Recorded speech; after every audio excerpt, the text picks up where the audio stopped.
Hello everyone, and welcome to this Griffith University alumni webinar on how to accelerate your success. Thank you for joining us from your various locations around the world. My name is Jenny Longrig and I am the Alumni Relations Manager here at Griffith University. So I'd like to start today by acknowledging the traditional custodians of the land on which those of us based here in Australia are respectively located. I pay my respects to those Aboriginal and Torres Strait Islander peoples and extend that respect to all Aboriginal and Torres Strait Islander peoples. For many of you, this may be the first Griffith alumni event, and as we've got many of our soon-to-be graduates online today. So may I extend my heartfelt congratulations on behalf of the alumni community and the alumni team on what you have achieved on this major milestone. We know how hard you've worked and the dedication that you've put into your study, and so we wish you all the best for your career ahead. So I'd like to remind you that whilst you've now graduated, the doors to Griffith are always open to you, and we're delighted to now have you part of our alumni community. Griffith University has over 200,000 alumni in 140 countries around the globe. So keeping in touch with you all and providing engagement activities can be tricky and challenging, especially given the COVID-19 climate last year and continuing, of course. So being able to deliver online events like today's webinar gives us the opportunity to connect with so many more of our alumni than we might not have otherwise been able to. We greatly value our relationship with our alumni, and we love to stay in touch. And so that's why this year and last year we were doing a Reconnect campaign, and we encourage you to update your details and to reach out to your fellow alumni that you may be still in contact and we may have lost touch with. So your assistance in updating your details with us throughout your career is greatly appreciated, and that way we can make sure that our interactions and invitations to you are relevant. So before I introduce you to our speaker, a few housekeeping webinar tips for you.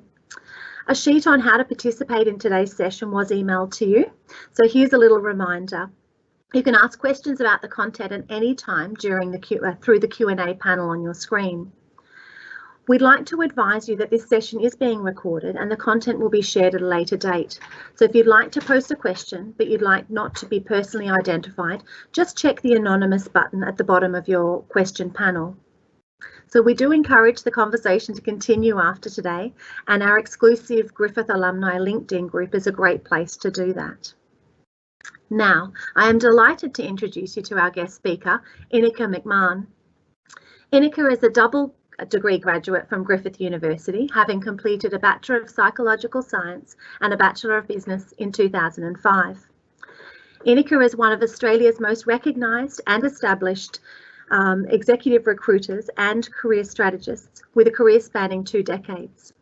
She's been featured in the Forbes Magazine as one of Australia's top speakers in this area, and she's worked with globally recognised Fortune 500 companies, privately owned businesses, state and local governments, and she heads up large projects to recruit board members and chairs for some of Australia's most complex organisations. And she's also a renowned keynote speaker at major international events. Ineke will be sharing some of her insider knowledge on how you can get your career to take off, which of course is very relevant to our recent grads joining us today. Welcome, Ineke.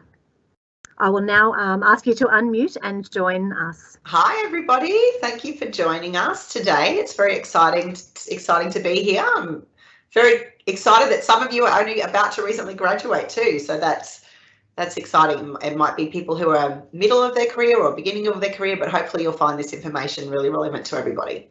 So I'm just going to open my slideshow now so that and share my screen with you so that you can see what I'm talking about.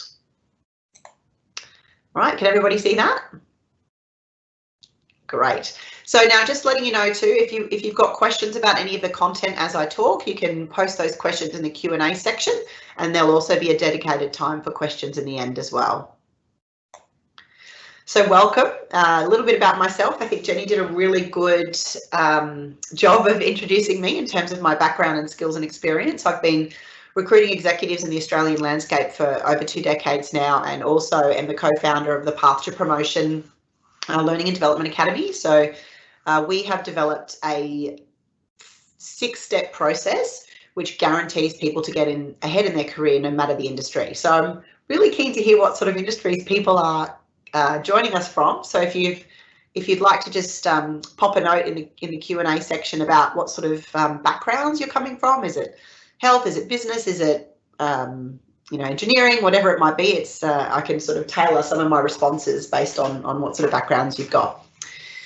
So what I'm going to do today is I'm going to take you through our 6-step process of how to become successful in your career, no matter where you're at, whether you're in your first year, whether you're a CEO looking to get onto boards. Really, the process is very much the same. So the first thing about today, and the key takeaway that I want you to take from this webinar today, is that it's not just hard work that makes people successful. It's understanding yourself, it's setting goals and investing in continual career development. Now, you would have seen in the rolling slides at the beginning of this webinar, if you joined us before Jenny started talking, that Griffith have some fantastic courses that you can sign up to, and also as an alumni you actually get 10% discount on those, so that's fantastic to see. Well done, Griffith. So what I'm going to do is I'm going to talk you through the success rituals of the best leaders, innovators and trailblazers, which is the kind of information that really I think isn't shared often enough with people. I often say that I have one of the best jobs in the world, the executive recruitment piece, given that from, in my early 20s, I was recruiting people at the top of their game. And so I call it a life MBA, because every time I take a brief from a client, they're talking to me about the company's strategy, what they're doing, where they're going in terms of competitors, what's happening in the market, all of that sort of piece. And then I get to interview 10 people who are the best at that particular job, and they tell me all about their learnings, what made them make decisions, how they manage their team, how they develop their strategy. And so I've really been able to learn from some of the best people in the country in terms of how to get ahead in your career. And I can tell you that there's really some very specific things that the most successful people consistently do, and that's what I'm going to share with you today. So I'm going to just take you through our Success Accelerator course, which is our signature course, just in high points today. And the first piece is, if you want to be successful in your career, you really have to define who you are as a person. And so what that means is understanding your skills and your superpowers, the things that make you unique, and also the things that potentially are going to hold you back in your career. So I always recommend taking the time to undertake some psychometric testing, whether that be a DISC profile or there's a whole bunch of stuff that you can do to really understand where your core strengths are. MBTI are good. There's a whole bunch. But investing in understanding who you are and where your skill sets truly lie. So we also recommend that you do some things that might feel a little bit uncomfortable, but it's things like maybe emailing 10 of your closest colleagues and saying, what are the types of things that you would come to me for advice about? What are the things that you think that I add the most value to in terms of my role? And it's a really good activity to do, because quite regularly you'll find that actually how you're perceived in the workplaces might not even be the things that you think you're the best at. You could have some other little secret superpower that everyone's keen to get knowledge from. So I really recommend that as an activity if you haven't done it yet. I'm just having a look at the backgrounds of people now. Marketing, criminology, public service. Oh, psychology, another psych, fabulous. Aviation, aviation's fun. Allied health, social work, criminology, industrial design, supplier. Wow, really fantastic. Lots of background. Oh, masters in HRM and a nursing background. 20-year business career in Australia, psychology and criminology. Fantastic. We've got a really diverse group of people here today, which is wonderful. So I might, given there seems to be a fair bit of health and psychology and so on, I might tailor some of my answers specific to those sectors. And just heading back to my slideshow, one of the things that's really important is to understand that you can't be an effective employee or a leader if you don't understand what you're good at and where you need development. So one of my favorite sayings as a career strategist and recruiter is, people like to do what they're good at and people don't change very much.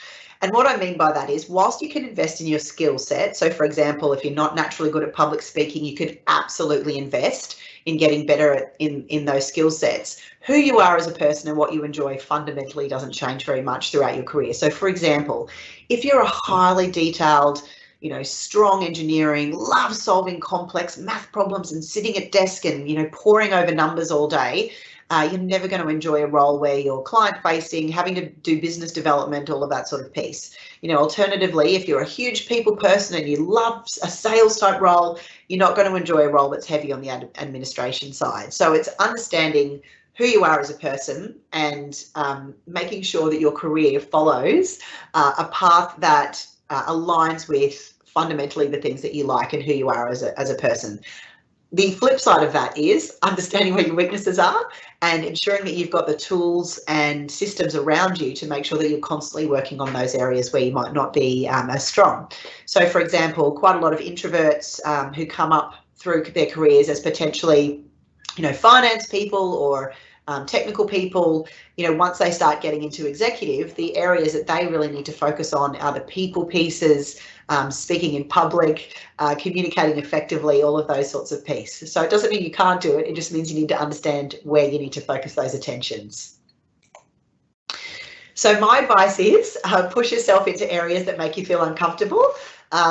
If you take me back 15 years, I would have said that public speaking would probably be one of the things I felt least comfortable about. And fast forward, here I am speaking at events all over the world, but I really did have to push myself into areas that make me feel uncomfortable. And I would say, having interviewed some of the best executives in the country, that's a consistent theme for people, is them constantly identifying where they're not potentially as strong and pushing themselves to get experience in those particular areas. Mindset is also really, really important. I think one of the key things that's consistent on people that have had success in sport, in careers, in business, whatever it might be, it's working on their ability to be resilient and also understanding what are the potential things that are holding you back. So is it imposter syndrome? Is it perfectionism? Is it being a lack of self-confidence when you're talking upwards to people more senior than you within the organisation, and setting yourself little tasks and activities to just push yourself in those areas where you know that you aren't potentially as strong. So that brings me to that mindset piece of being essential for success and really important in terms of taking control of your own career. Now, I've always said that learning and focusing on self-development is probably the golden key in terms of getting ahead. And one of the things that has frustrated me a lot in my 2 decades of recruitment career is I'll quite often have people sitting opposite me in an interview and saying things like, oh, I'm looking for another role because the company's not really investing in my development, or I'm sort of really staid and stable. I've been doing the same thing for the last 3 years. I'm not being stretched. I'm not being challenged. I'm not being pushed. And my advice is always in that regard, well, what are you doing about that?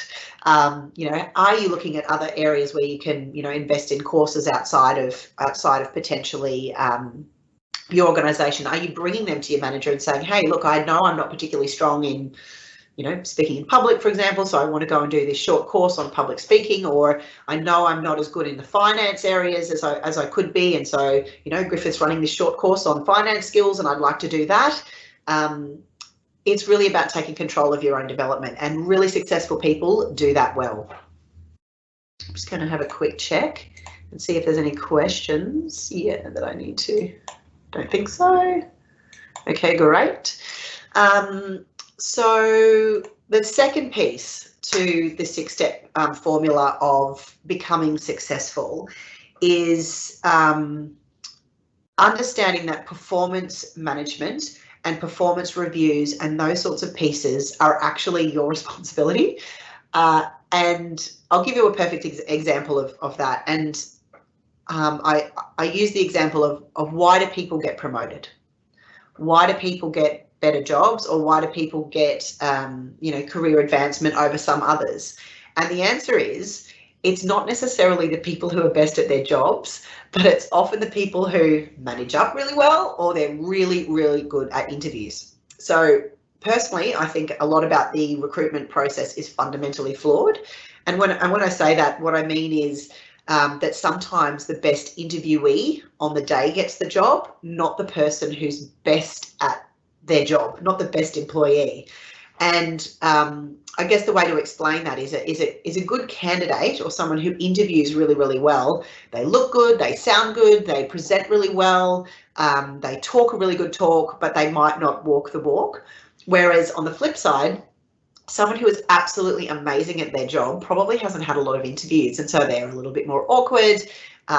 They don't feel comfortable, they're nervous, and quite regularly can get overlooked. And that is the case internally or externally to an organisation. So what I suggest is that you need to really work on running a performance management system with your manager and making sure that they understand what you're doing, how you're doing it, and what you're delivering. So I guess it's the flip it on your head piece and saying the new perspective is a good employee, that's you, takes control of that process. And I've got to be honest and say most organisations do this really, really poorly. Most performance reviews happen annually.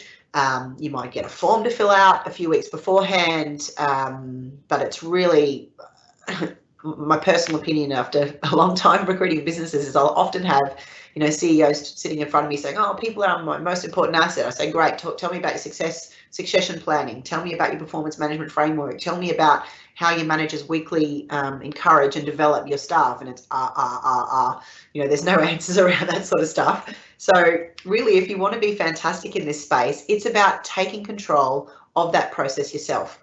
So in the Success Accelerator course, which the Path to Promotion has, we actually teach you a step-by-step process of how to do that. And the fundamental basics of it is setting smart goals with your manager and setting out what success looks like in your role 3, 6, 12 months into the future, building a document that has all of those SMART goals in it. And this is the document that you bring to your one-on-ones with your manager every week. So how am I going against this? What do I need to be doing differently? How are the areas that I can fine tune and improve myself? How can I contributing better to the team? It's a really structured document and a really structured process that teaches you how to have effective communication with your hiring manager and potentially your hiring manager's hiring manager to ensure that as you progress through your career, you are focusing on the things that your bosses consider to be success and that you're delivering over and above on the things that they've set. So if you've got a job description, which fundamentally is usually the same job description across an organisation. So say, for example, there are some people with nursing backgrounds, the position description for a nurse will often be the same across the whole hospital. Now, if you're operating in an ICU, which is critical care and people can die very regularly versus, you know, you're in a, I don't know, emergency ward where it's, you know, different things throwing at you every 5 seconds in terms of, you know, different patients coming in with different ailments. Are the same people going to be successful and like those environments? No. But why is the job description same across those areas? I find that frustrating as a HR person, and I hope that organisations are going to get better at that, particularly as we have more work from home people in the future. So that's great. So the other thing that building a success profile really does is it helps you get better at performance reviews and it helps you get better at salary negotiations. So for the ladies on the call, I'm going to say something a little bit controversial now, and that is we need to get better at that. You know, there's lots of stories in the media about pay parity gaps, and I hate to say this, but sometimes it's a little tiny bit partly our own faults because we're not good at doing that as naturally as some of our male counterparts. And I'll give you an example of this in real life. And that's, you know, with a 20-year career in executive recruitment where I might have, let's say, 10 adverts or 10 roles up at any given time at various levels. You might have a CFO, I might have a CEO, I might have a project director, something along those lines. And I would receive a minimum of 1 call a day, usually it's 2, of people ringing up saying, listen, I've seen this ad, it's for the CFO for this, you know, blah, blah, blah, listed business. Looks really interesting. I'm in a similar role myself. I'm not looking for a job, but I'm just after what sort of salary you're looking for this person because I'm preparing for my performance review. So the question I have to you, lovely webinar attendees, is in 20 years of executive recruitment up until the last year, how many calls, 2 calls a day, have I received from women asking me about salary on roles? Take a guess. Yeah, Jenny's right. 0. Thankfully, it's starting to happen more and more now because I'm speaking at events like this all the time. So I'm having people say, hey, I saw you at this event. You said that I should ring about my salary before I do my performance review. So it's gotten a lot better in the last couple of years. But I think it was 18 years straight where I didn't receive a single phone call for a woman prepping for a salary review. So get better at that. Invest in your time in really understanding what your market value and worth is before you head into any of those meetings. Very important, whatever industry that you're in. Even government, because even though they are, I saw there was a couple of you were in public service at the beginning, even though there are very specific bands and pay bands, can't tell you how many times people have rung up asking for advice and they find out that they're an AO7 but everyone else in their team is an AO8. So it does even happen in the government space. So you do need to be aware of what's going on in that regard. Okay, back to my slideshow. So the next part of our 6-step process of getting ahead in your career is to have a career development plan. Now, for those of you who are just recently graduating from a fantastic Griffith degree, it's really important that you start spending some time and thinking about that now. Quite regularly, I find when people are first entering the workforce, they're sort of saying, oh, I don't know what I want to do. I just want to get a good job and I'll just see how it flows and so on, and that's absolutely fine. But within your first 12 months of work, you really want to have some idea about where you want to go, because if you don't have goals set, you're not moving forward and you're not actually having any kind of structure around where you want to get. So, for example, we've had some first-year lawyers do our Success Accelerator program, and they've said, well, I don't know what area of law I want to specialise in. And it's not about that. It's about saying, okay, well, if I'm a junior lawyer and I know at some point I want to become an associate, and then I want to become a junior partner, and then I want to become a senior partner, I know that's my career path in a law firm, regardless of what space I'm going to specialise in. I can have a look at what the senior lawyers are doing across the organisation in terms of they're good with their personal branding, they're great with clients, they're technical experts in the space that they operate in. So, you know, in addition to the legal piece that you need to work on, there's all of these other soft skills that you need to develop. So you should be investing in those right from year one, because that's going to see your career trajectory significantly increase over your peers if you're actually investing in the things that you need to do to get ahead. So one of the things that we recommend with the career development plan is actually doing a bit of a skills gap analysis on yourself and someone you really admire in the organisation. So we've got all the tools and templates on how to do that, but it's looking at, here's me, here's where I want to get to, or here's someone in a role that I want or that I admire in an organisation, and really breaking them down into, you know, assess, plan, execute in terms of skills, the soft skills, all of that sort of piece, and looking for gaps of where you are and where you need to be, and then putting in place a plan of how you're going to take that next step. So that's the skills gap analysis piece. It sounds really easy, but it's actually very challenging and really quite uncomfortable for a lot of people to do this. But for the people that do, we do see that their careers accelerate a lot faster than their peers.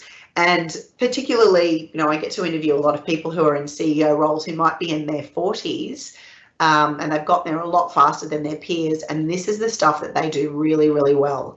They're consistently looking at themselves and holding up a mirror to their skills and saying, what am I good at? What do I need development in? And how can I develop those particular skills? So once you've done your skills gap analysis and you've understood where you are, where you want to get to, and what your gaps might be in terms of skills, one of the most important things that every CEO I have ever interviewed ever talks about is the importance of mentors. So having those people along the way who have championed your success, who have backed you, who have given you advice, who have talked to you about how to do things differently and invested in you as a person.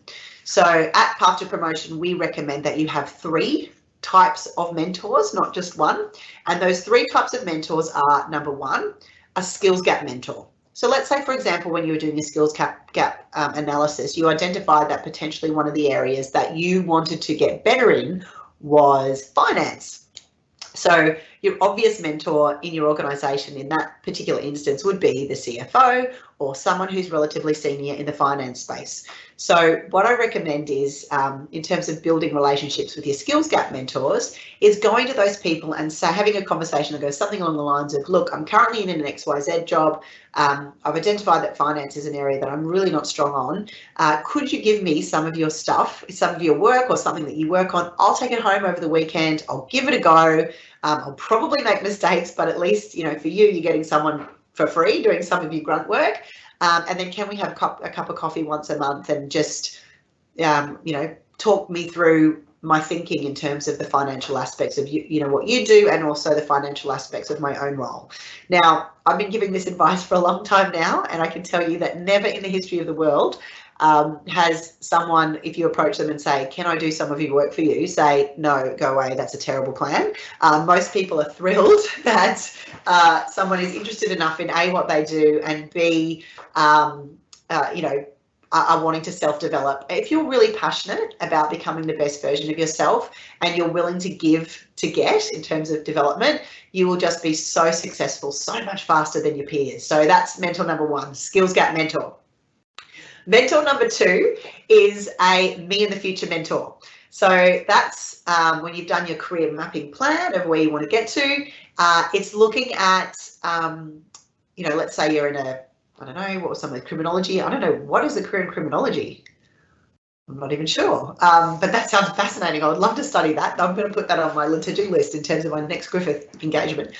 But okay, let's say psychology. You might be an organisational psychologist and you're currently working at sort of doing assessments and leadership capacity and so on, but you eventually want to get to a point where you're in organisational design and all of that more strategic piece.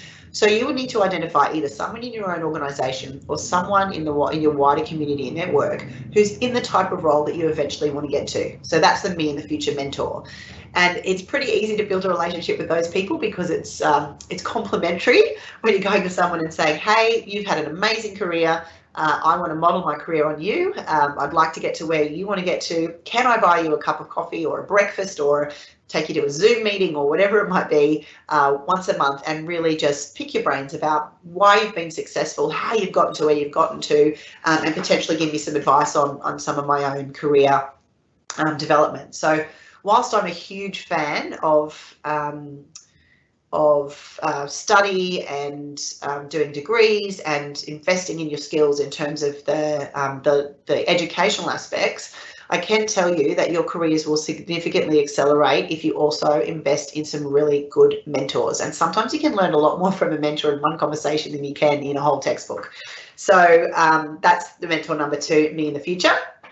And then the third type of mentor that's really important to get is a pointer mentor. Now, our advice at the Path to Promotion is not to go for this third type of mentor until you've done at least 6 months of work with mentor number one and mentor number two, which is your skills gap mentor and your me in the future mentor, because the appointer mentor is someone either in your organisation or at a company you want to work with that appoints the role that you eventually want.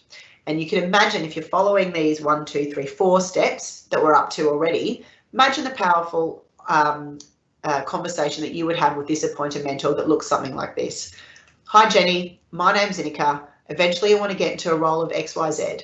What I've been doing in the past 6 months is I've done some psychometric testing to understand my skills and weaknesses, and I've got a plan in place to actively develop myself in the areas where I'm not as good. Number two, I've built a success profile with my manager and I've mapped out my goals 3, 6, 12 months of what I need to achieve in order to be considered an absolute success in my role. And I'm having every single my one-on-one meetings around that document. Number three, I've done a career plan, a skills gap analysis, and I'm actively investing in my skills to ensure that I'm meeting those gaps. And how I'm doing that is I might be doing a course at Griffith in finance, and I've got a skills gap mentor of someone who's actually every month teaching me in this particular area. I've also got another mentor that's a me in the future mentor, because I eventually want to become in organisational design. I've got one of the best people in the organisational design team meeting with me once a week and teaching me about how to get better at my skills and experience. What else do I need to do to be appointed into your team? It's a powerful, powerful conversation. It's every single one of our students who's ever done this has rung me within a week and said, oh my God, they want to catch up with me for coffee every week, and next time there's going to be a vacancy in their area, and guess what, I'm first on the list. What a shock. It's really important to mix the skills that I'm talking to you about today, as well as the educational piece. You know, when you do your skills gap analysis, you might say, okay, well, I'm doing a degree in psychology, but perhaps I don't have you know, the skills in some I don't understand business. So you might want to have a look at the Griffith website and see if there's some short courses you could do in that regard. But yes, the skills gap analysis piece is important to have a mix of teaching in terms of your tertiary studies, as well as human beings who are actually in those jobs who can provide you with some mentoring. So that's my advice. Okay, what's happening with my, oh yes. I love this. I love this picture. I think it's the cutest mentor thing. And it's literally, you know, advice going into the little plant that's growing. I love mentors. Mentors, I'm so passionate about mentors. And particularly for people who aren't very good at self-promotion, and that's a lot of us, I would think. So many people spend all of their time looking down, trying to be the best they can be at the job that they're in. Excuse me. I swallowed a bug this morning. I've been coughing all morning. It's horrible. And not enough time looking up, looking forward, and thinking about where they want to go next and investing in the skills that they need to get there. So that brings me to our 5th step of our 6-step process, and that is raising your corporate profile. So, and I say corporate, not necessarily meaning business, but it could be if you're in health, it could be if you're in, you know, police, whatever it might be. It's actually about raising the profile of you as a competent and skilled person across the organisation to which you're embedded. So what I say what I mean when I say that is most of us find it very, very uncomfortable to talk about our own successes. But this is where this success profile that I talked about in step 2 becomes so important, because so many people, I think, you know, have their annual chat with their leader who sort of goes, oh yeah, you're doing a pretty good job, and blah, blah, blah, but they're not actually structuring a document on, set me out a timeline of what are the most important things that I need to deliver to you and the time frame that I need to deliver them in. Because quite often you can spend a whole bunch of time working on something that you think is really important, and your hiring manager actually doesn't care about that thing. So if you're not having meaningful conversations at a minimum at a monthly basis, but I recommend weekly or fortnightly, then it's very difficult to get ahead and build those relationships further up the chain. So the next piece of information around raising your corporate profile is, if you know you're over exceeding your success profile, it's about putting a little bit of effort in potentially making sure that others in the organisation actually know what your skills are and the types of things that you're doing. So this might mean putting your hand up for projects in other areas. It might mean, you know, when you did that activity I talked about at the beginning of talking to 10 colleagues about what would you come to me for advice for, sort of just, you know, letting some of the other leaders in the organisation know, hey, look, I'm pretty highly valued in this particular aspect of my role. If you've ever got any problems in this particular space, I'd be happy to help. But just letting people know what you're good at and what you enjoy doing. So that's the raising the corporate profile piece. It's super uncomfortable. Most people hate it. But if you want to get ahead, it's really, really important. And you know what? As a CEO, you've got to do some stuff that's even more uncomfortable, and that is developing expert status. Now, this isn't necessarily just for executives. So module number 6 is about being known as someone who's good at a particular thing. So I guess one of the things I want to say with regards to the career mapping and the career ladder piece that I talked about earlier is, not everybody wants to be the CEO of an organisation. Not everybody has aspirations to be on boards. You might want to be the best damn tax lawyer in town. You might want to be a really good engineer who designs really strong bridges and just loves doing the design work. You might want to be the best town planner, building and making sure that the area that you're looking after has amazing communities with amazing engagement, and that's fine. Don't think that it's, you know, you have to keep moving up the corporate ladder in order to be successful. quite often in my career, I've actually had people sitting opposite me who got promoted because in their team they were the best at that thing, and then they take the next step up the career ladder and they realize they hate it. So they've gone from, say, for example, they've been a project manager where they've been delivering complex projects, and it's been a really great job and they're the best at that thing. When they move into the operational manager job where they're managing a whole lot of project managers, the project managers are now managing the projects, and what are they managing? People and HR problems and, reporting upwards, and it's no longer a role that they really enjoy. So that's where I come back to this first module of defining you, and about why it's so important to understand who you are, what motivates you, what you're good at, and what you enjoy, because that should really drive your career decisions as you're moving through your corporate life or whatever life you're in. So the developing expert status stuff is not relevant for everybody, but it is relevant for most people. And I'll quite regularly have an architect say to me, well, I'm not a salesperson, or I don't need to develop expert status because I actually just do design. And I say, okay, but do you have aspirations of going into senior leadership one day? Oh, yes, I do. Well, who are the architects in your firm that get promoted to partner? It's the ones that win clients, it's the ones that bring in work, it's the ones that raise the profile of the firm. So if you want to get ahead, you have to push yourself, coming back to what I said earlier, about pushing yourself into areas where you might feel uncomfortable. And that's the developing expert status piece. Now, this is the piece that my business partner, Amber Renee, is sensational at. This is her here interviewing Annie McDonald and being generally fabulous. But she's been an ex-TV presenter. She's just had this incredible career that's very sort of outward facing. And thankfully, we connected a long time ago, and she's really pushed me to get better at this stuff. And since we launched the Path to Promotion, I've been using the stuff that she teaches in the course. I've been interviewed by Forbes. I've been interviewed by New York Magazine, New York Post. I've been interviewed by every HR magazine in the world. It really does work. It's about pushing yourself and making yourself go outside of your comfort zone and investing in some of those softer skills around speaking and all of that sort of piece. So honestly, if you guys had seen me speak 10 years ago, you would think it was a different person to today. I was super awkward. I used to read everything. Like I'd have all my notes and I'd read them. It was a nightmare. Anyway, so in terms of the developing expert status piece, it is uncomfortable. It's about pushing yourself to be as great as you can at the job that you've got, and as great as you can be in terms of investing in the skills for the next thing that you want to do.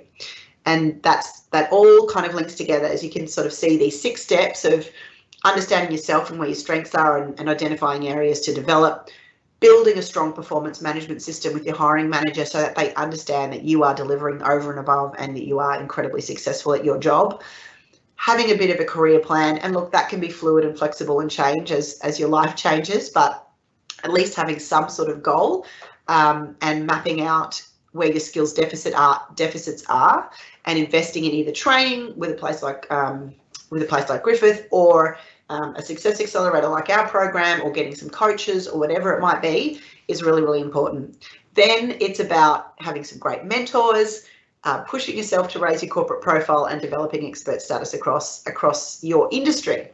So I really would push you to develop a bit of a clear and structured approach to climbing the corporate ladder, one that's not time consuming and full of fluff, just literally bullet points on, where am I now and where do I want to go?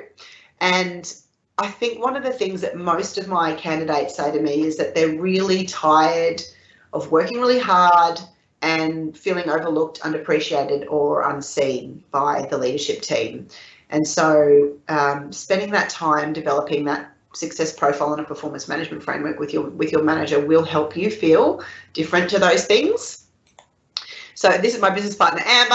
I'm going to do a quick plug for you guys and let you know that there's some free resources for you. So this lovely guy here is Brett Bassett. He's the commissioner of the QBCC. He is one of the most charismatic, engaging fantastic leaders. I saw a couple of you are in sort of technical areas. So we've got a webinar that you can have a look at for free. It's on our website. So www.thepathtopromotion.com/talks-commissioner. And what he does is he actually talks in that webinar about how he personally applied these six steps to getting into the role that he's in, which is basically the CEO of a government department. So he's got a really challenging role in that, you know, people yell at him, and he's amazing. Anyway, you will really enjoy it if you've got some time and you want to invest in your personal development. That's a really good one. And for those of you that are in corporate land, this is Warren Ebbett. He is one of my favorite clients in Australia, because he started a property fund in 2009. And so if any of you remember around in 2009, you will remember that it was the GFC. It was the worst. The three biggest areas that were hit in Australia in the GFC were banking, property, and recruitment. So yeah, that sucked for me, but it was fine. It was fine. But this guy decided he's going to start a property fund in the middle of the GFC. Everybody told him it was absolutely crazy. And his property fund is now $1.7 billion and consistently ranks in the top performing funds in Australia. It's every month. Sentinel. It's unbelievable. So there's a free webinar on him as well for those of you who might be interested in that. So that's www.thepathtopromotion.com/talks-property-titan. So that's another free resource for you if you're interested in learning a little bit more about how these 6 steps can personally get you ahead in your career. And he's quite a fascinating guy because he's possibly one of the least politically correct people I've ever dealt with. So it's that's a good free webinar if you're interested in that. And I guess my advice to you guys would be just to really take control of your career and journey. One of my favorite sayings is, if it is to be, it's up to me. And so it's, you know, at the end of the day, it's really about having a goal, having a structure, having a strategy, and investing in getting ahead. So I wouldn't be a good business person if I didn't finish off by referencing my other favorite Warren, which is Warren Buffett. And he says, investing in yourself is the most important investment you'll ever make. He's got a fantastic story where he talks about very early in his career, he realized that speaking in public was one of his key deficits. And I think he did the Dale Carnegie course. And he said that's the best money he's ever invested in his entire life because it completely changed his career. So invest in skills, ability, your insight, and your capability are things that people can't take away from you. So do get onto the Griffith website and have a look at some of those extra. For those of you that are graduating, please don't think I've done my degree now. My learning ends. You want to continually invest in your personal development. And I guess my final comment would be there's 2 different types of people. The blood, sweat and tears type. So they're the ones that just get in the trench and work and hard work and hope that their hard work will get them ahead. People who focus on mastery are the ones that are a bit more strategic about their skills, the areas they need to develop, and have a plan in place on how to get better at those things. You can't be both. Always choose mastery. So for those of you who are interested, you can jump on our website. We've got a YouTube channel that's called The Path to Promotion, funnily enough, and we've got a free employee handbook that you can download there. It's 72 pages of advice on how to get ahead in your career. So if you're interested in that, just go to YouTube and type in The Path to Promotion and you'll see our weird heads. And you can download that employee handbook for free. And I wouldn't be a good business person if I didn't say also check out our website. It's thepathtopromotion.com. And hopefully we'll see some of you on the Success Accelerator. So I think that's me pretty much done. Yes, it is. Let's head into the Q&A.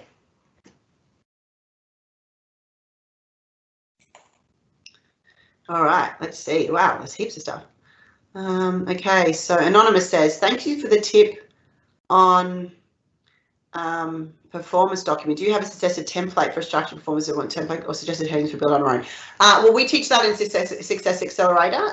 It's a pretty long document. I don't think that's something I could just give you the bullet points of today. I guess the best advice I would give you though is that developing it on a timeline is really important. So understanding success in 3, 6 and 12 months, so that when you're getting to your next performance review, you've got a clear timeline of what you need to do and the way you need to do it in.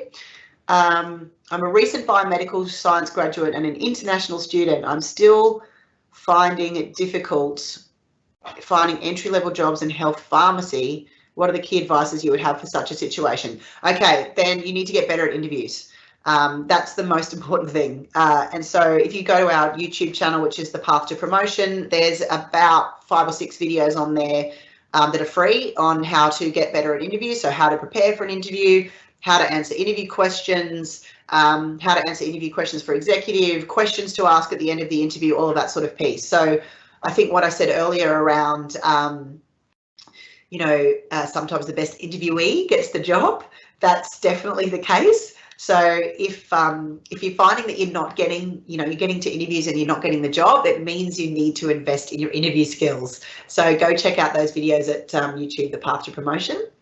Elena says, I have a problem with public speaking. I attempt to forget my words when I look out at the crowd. Lack of confidence, and I feel stupid when I can't get my words out. I hear you. I hear you. I hear you. I was in the same boat. I promise you, I was exactly the same. And the only way that you can get better at that is practice. So the first thing to do is practice in situations that have little or no significance. So, for example, if you're one of your sisters, brother, mother, someone says, oh, hey, tell me about the movie that oh, did you see that movie? What did you think of it? Think, if I was a public speaker, what would I do? And just stand up and say, right, let me tell you about this movie that I watched on the weekend. This was the thing in da-da-da-da. So you don't care what your brother or your mother thinks in terms of, how you speak, but practicing in front of people that you know and you like and you love is a really good starting place. And then taking small steps to put yourself in a slightly more uncomfortable position. So start with a group of 5 where you've got to talk about a topic. Once you get good at that, move to a group of 10. Once you get good at that, move to 50. It's not a good idea to go and speak in front of 1,000 people if you've never done it before and you haven't invested in the skills. Toastmaster is a really good place to start. That's a good organisation where you can get in with a group of like-minded people who are probably uncomfortable with speaking. I've done it a few times. It's really, really great. Jenny, does Griffith have anything in their courses about public speaking? Does Griffith have anything public speaking? Hi, Ineke. Yes, we do. I've mentioned that you saw our Griffith professionals page where we have a discount. So we'll post when I do my finishing part, we'll put some posts up for people with some links through to the pages. Okay, excellent. All right, let's see. And so I've done a graduate certificate in HRM and the first semester in 2020. My background is nursing and I'd like to get out of health. I've been applying for work but still not successful in getting anywhere. How do I get known and be a good candidate for a HR role? I'm worried when I finish my master's in HRM, I still won't have any job experience in the area. Well, that's a good question. And in fact, one of the modules in Success Accelerator actually talk about this in a lot of detail, but the basic highlights of that would be that the best way to get a job when you're changing sectors is not to apply to an ad. And I know that sounds counterintuitive, but particularly in this post-COVID environment where every time we post an ad, we're getting 100 applicants and 30 of them are sensational. If you're applying for a HR role and you don't have any HR experience, you're not going to get there through an advertised process. So what you need to do is you need to invest in building a really good LinkedIn profile. You need to start connecting with HR managers in the areas that you're interested in working and start some dialogues with people around, I'm at Griffith, I'm doing my master's in human resource management. I really want to start my career in human resources. I've got a great background in nursing. Can I buy you a cup of coffee or catch up with you on Teams or Zoom or whatever, and just introduce myself so that if any opportunities happen in your team, I'm the first thought. That's how you're going to do it, by getting in front of people who hire those jobs because once a job gets on Seek or Indeed or whatever, you're up against a hell of a lot of people who've got a lot more experience than you. So you've got to invest in your LinkedIn profile, and you've got to invest in building your networks in that space. Hopefully that's answered your question. How would you recommend approaching the conversation about pay increases in this climate? Do you know what? I've had so many people ask me that question in the last few events that I've spoken at, but last year we had we surveyed 100 of our graduates of Success Accelerator. So those are people who started in January and finished, middle of the year. And so that was right in the height of COVID, and 33 out of 100 had received a pay rise or a promotion in that period of time. So I don't want to go into huge amounts of detail about that now, but the summary of it is, if you've got a really good success profile, if you're having regular conversations with your manager about how you're succeeding and how you're overachieving, and you're probably doing more work than you were before because probably people have been made redundant, you're spread more thin and so on, you can create a really good business case about why you should be getting a salary increase. And that comes back to what I was saying earlier in the webinar too, around understanding what the market is paying for your job, and also coming with evidence to that salary negotiation. Do not walk in there without all of that data. So one of my next videos I'm probably going to do on YouTube will be specifically about how to do salary negotiations. So maybe subscribe to the channel and that'll come up again soon. Any tips with dealing with leaders who block your progress? Oh my God, that's such a good question. Yeah, there's two things you can do. One is you've got to build relationships across the organisation above that person, or the second one is if you are reporting to a hiring manager who is one of those, they're a narcissist or they're, a corporate sociopath or whatever it might be, you need to vote with your feet and change jobs, because it's really hard to get those types of people to change. So sometimes it's about doing I call it a Christmas tree, where you move sideways to another organisation in order to be able to move up. So your career might look like this, look a bit like a Christmas tree. But I would start with trying to build a better relationship with that leader to start with. And so in the Success Accelerator program, we've got a couple of modules that teach about understanding somebody's communication style and how they prefer to be engaged with, and then changing how you engage with that person in order to build a better relationship with them. But that's probably a 20-minute talk, so I don't want to do that now. Is there a danger of coming across as too much of a master? 4 degrees, and I feel it can impact how prospective employers engage with me before ever moving me. Oh, I'm seeing you might be too qualified. Yeah, that's true. That definitely does happen. I'm sure there's a few people in the Griffith alumni who feel the same, that, can you have too many degrees? I don't think so. Look, personally, I think that most hiring managers and most CEOs will see someone who's continually investing in their career as a positive asset. I think it's different if you don't have a job at all and you just do 1 degree and then the next degree and the next degree and the next degree, and you've got 4 degrees and you've never done a day of work in your life. Probably that's not the sort of person that a hiring manager is going to prioritise. But if you're working in a job and you're studying part-time and you're continually adding to your skill set, I think that is an absolute, double thumbs up. Keep doing degrees. It helps you get ahead. I really do think it does. How would you recommend answering common interview questions like, what is your greatest strengths, weaknesses? Head to my YouTube channel, check out the videos. There's a whole bunch of videos specifically on that. Can you give us advice about time management? Yes, I can. Zolo, or whoever you are, do you have any more specific questions about that? Because I can talk about time management for an hour. I think one of the best things to do is the old Covey quadrants. Very important, mediumly important, not important, doesn't matter. And then writing your to-do list into those quadrants, and then just making sure at the end of the day, all of the things, oh, my hand disappears. You're right, Jenny, that's so cool. Ooh.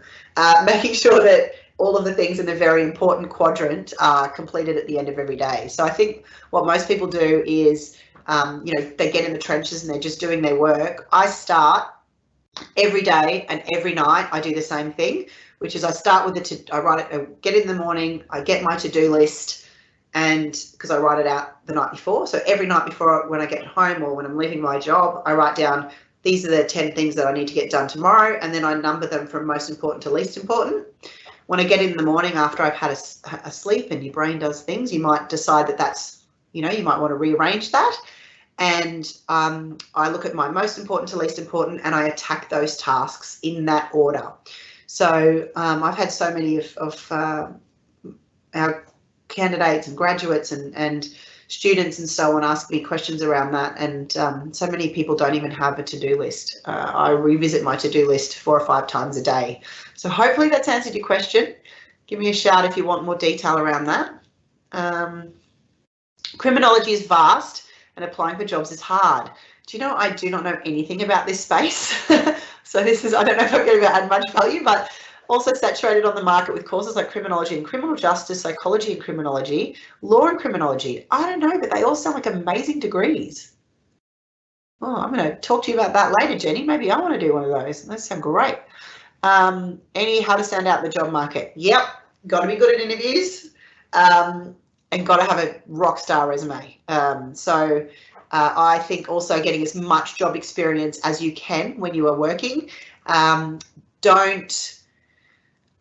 do a 3-year degree and work at Woolworths the whole time, and then come out with, now I've got this fantastic degree in HR or nursing or criminology or whatever, I've got 0 job experience. Even if it's doing a day a week for free for an organisation in a area that you're really interested in getting in, that stuff puts you so far ahead of other graduates. So, talk to your Griffith is one of the things I loved about Griffith when I went to Griffith, was that, so many of the lecturers and so many of the staffs are so well connected, and they've often come from, careers in the space that you're interested in. And so go talk to your lecturers, go talk to your tutors and say, give me some advice on where I could be getting some job experience, and try and build some connections. Griffith is great with that stuff.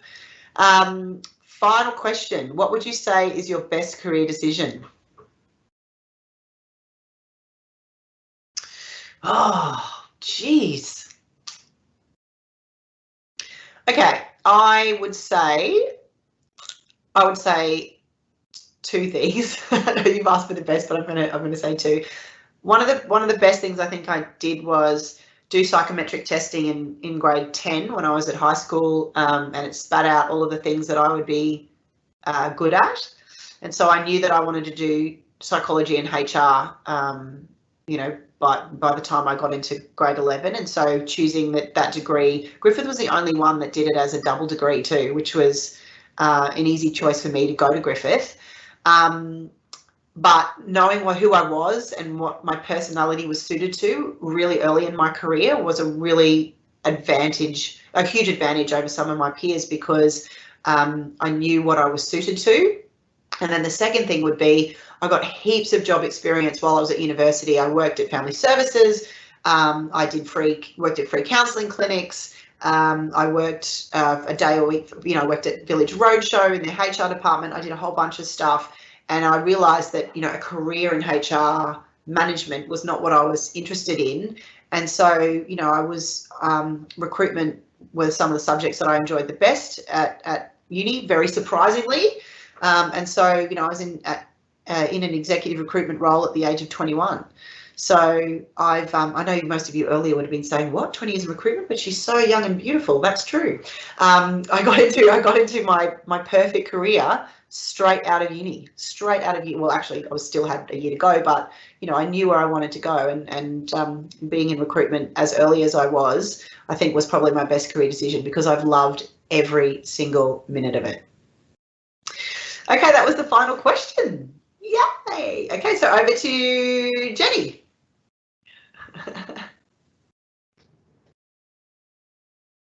Thank you so much, Ineke. I'm not sure about everyone back at home or in the office or wherever you are, but I took lots of notes, and all my papers are here. So thank you. They were great insights to to your world and what you teach and what you breathe, and obviously extremely passionate about too. So I jotted down, as I say, quite a lot here. But I love how at the very beginning you said you've got the best job in the world. And I wonder if I should challenge you with that, because I think that my job is actually probably the best in the world, because I get to see where all of our amazing graduates end up and where they go. So yes, I believe we might have a little challenge on that one. You also talked about obviously your beautiful 6 steps there. One of the parts you talked about was mentoring, and that gives me a great segue to talk about our mentoring program here at Griffith. So we have 2 different programs. We have one where alumni can become involved and mentor a current student, and obviously that's a great space, and maybe some of you at home came through that program as students, and now as alumni you're able to come back and give back to the students in that way. We also have set up in the last few years a peer-to-peer mentoring program, and so that's alumni to alumni. So that's a really great space for you to be able to connect with each other and have those shared learnings. So thank you very much for that segue, and hopefully you can find one of your 3 types of mentors there. And I jotted those down too, so your skills gaps and the me in the future, and so you can have a look at that space, and we'll be able to post up some links about the mentoring program for you. So you also talked about sort of your next career, and so we were sort of like, oh, where would you like to go? I can definitely talk to you about criminology or anything else. But you also mentioned that 10% discount that we have for alumni. So that's part of our alumni benefits program that we have. There's lots of other discounts and things that are involved, but that 10% is around some of the courses here at Griffith, and then there's discounts on attractions and other providers that kindly have been given by organisations, but also from our alumni, who are giving back again to each other through that discount program. So we'll pop a post up, post the link to that page for you to have a look at as well at home. So yes, I also will finish with a little quote that I loved that you'd said: if it's meant to be, it's up to me. And I think that that's very prevalent for us to sort of finish that a wrap up of what you said. I really think it is about putting yourself forward and being able to take accountability for your career. And I think showing up today at today's webinar, and those that will join us in watching this from our YouTube channel will also realise that taking those steps, it really is up to you to sort of where your career will take you. So we will send an email in the next few days with the slides from today, from Ineke's presentation. We'll also pop into that email a feedback survey. So we'd love to hear about what you enjoyed about today and what you've enjoyed about what we're doing here in the alumni space. That always helps us with future planning and being able to deliver to you what's really of value. So I hope you'll join us for many more events like today's online one, and then in the future when we're able to do things in person in your locations, we'd love to get to meet you that way too. So if you'd like to know anything else about what we're doing in this space and ways that you can continue to be involved or give back in any way, of course, we're available on our social media channels on LinkedIn, Facebook, and also on Instagram. Also available at any time via email, so you can have a look at the alumni website and our contact details are there. So we'd love to stay in contact with you. So I hope you enjoyed today's session. I'd like to again thank Ineke for her time and sharing everything with us today, and I look forward to staying connected with you. Thank you and enjoy the rest of your day.